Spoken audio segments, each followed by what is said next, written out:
You know this. Last July, I was traveled all across the country last year. I was getting really stressed and just worn down, typical stuff that happens on the road. And a pastor friend of mine said, Charlie, you got to take a Sabbath.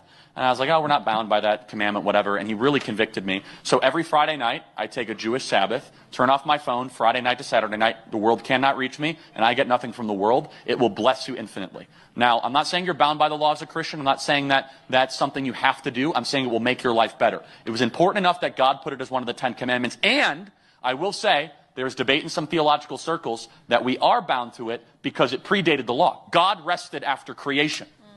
So I want you to think about that. So Friday night to Saturday night, no one can reach me. And I wake up, I wake up on Saturday night, I open up my phone, 600 text messages, 900, whatever.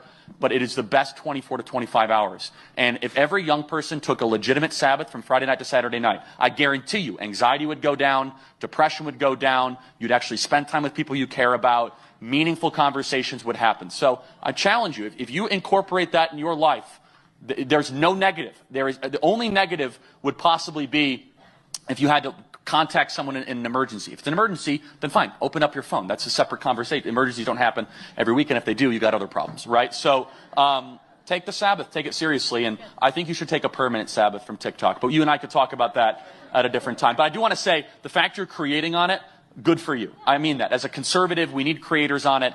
You asked me a moral question about TikTok, which I think is from the pit of hell. So, thank you.